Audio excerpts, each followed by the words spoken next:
Alors, en fait, il y avait tout à l'heure Monsieur Morinir, c'est ça, qui terminait la chanson de Pierre Perret, Lily, et qui avait déjà annoncé que, bon, bien sûr c'est très triste, mais que ça se termine sur une porte qui s'entrouvre, et c'est en effet tout à fait l'image qu'on a pour ce qui est des femmes, parce que c'est pas toujours, comment dirais-je, fermé. Mais quand même, on est bien obligé de se dire que dans cette journée internationale des droits de la femme, il faut affirmer un peu tout ce qu'on a gagné et tout ce qu'on doit continuer à gagner. C'est pourquoi je vais vous donner lecture de Sentir le vent dans sa chevelure, ou plutôt, elle a le droit. Elle a le droit. On va examiner ensemble tous ces droits. Je vais chercher ma page, voilà.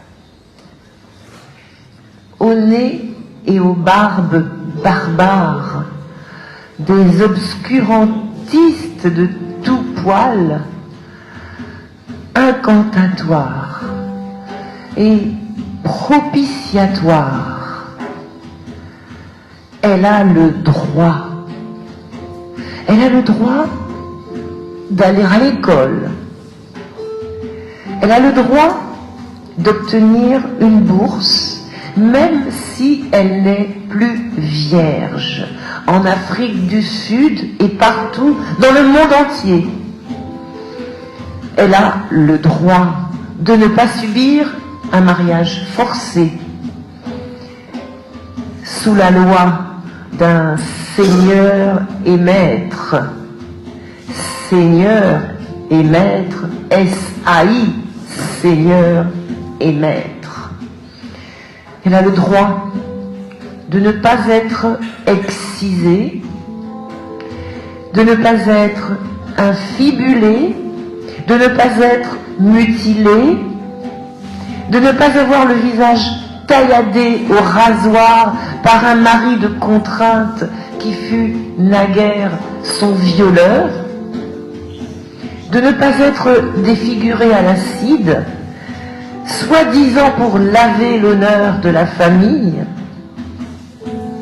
ou sous le fallacieux prétexte qu'elle était mal voilée, ou qu'elle portait atteinte à la virilité de son seigneur et maître. Seigneur, S-A-I, et maître. Parce qu'elle voulait divorcer pour ne plus être rossée, ni enfermée, elle a le droit de ne pas avoir la gorge tranchée sous les yeux de ses enfants par un homme dont elle ne veut plus, contrainte ensuite de donner au bourreau des nouvelles d'une progéniture éperdue. Elle a le droit de ne pas être violée ni pendue. Elle a le droit de ne pas être vendue moins cher qu'un dromadaire. Elle a le droit de ne pas être battue, de ne pas être exposée dans une cage. Nul n'a le droit d'examiner sa denture, de tâter la fermeté et la courbure de ses seins et de son arrière-train. Aucun quidam n'a le droit de lui mettre la main aux fesses. Elle a le droit de ne pas être déshumanisée, de ne pas être brûlée vive parce qu'elle refuse son corps, ni soumise, ni convertie de force, ni réduite en esclavage. Elle a le droit de ne pas être enlevée, ni droguée, ni forcée à guerroyer en des guerres qui ne sont pas les siennes. Enfant soldat, à son petit corps défendant, elle a le droit de disposer de son corps. Elle a le droit. Son ventre n'appartient à personne. Elle a le droit de ne pas tomber entre les mains de faiseuses d'anges, Elle a le droit d'ouvrir un compte en banque, toute seule comme une grande. Elle a le droit de travailler sans l'autorisation de son Seigneur et Maître. Seigneur, S-A-I, et Maître. Elle a le droit.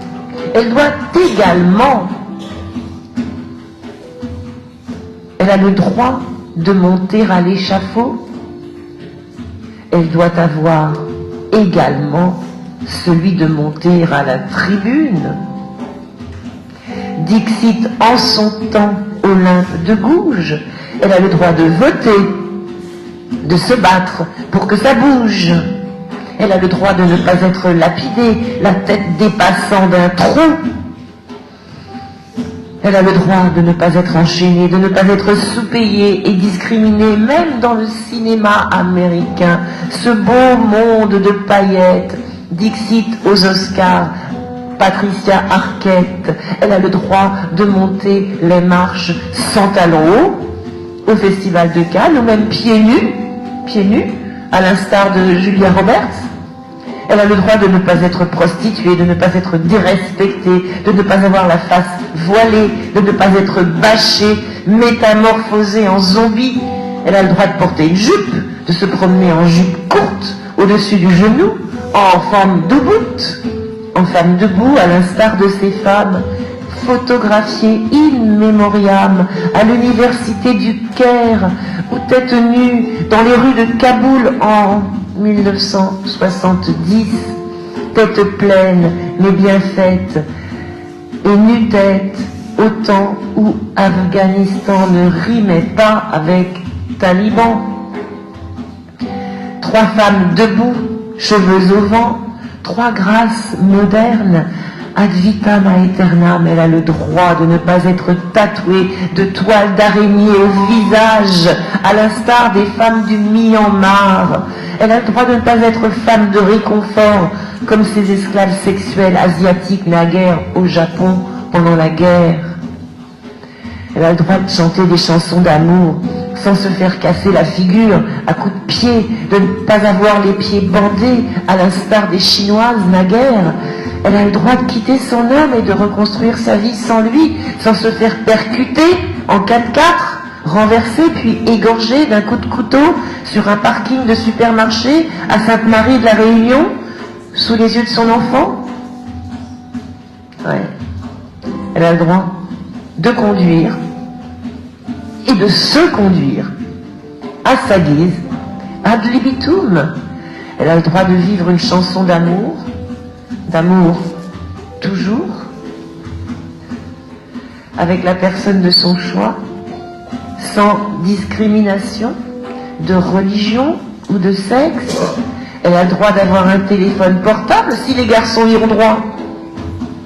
Et non, comme en Inde, dans l'état du Gujarat, dans le village de Suraj, où la rage sexiste l'interdit, elle a le droit de sentir le vent dans sa chevelure. Si elle le veut, elle a le droit d'aller cheveux au vent si elle veut. On n'a jamais obligé personne à porter une mini-jupe, sauf peut-être les prostituées. Le voile, si.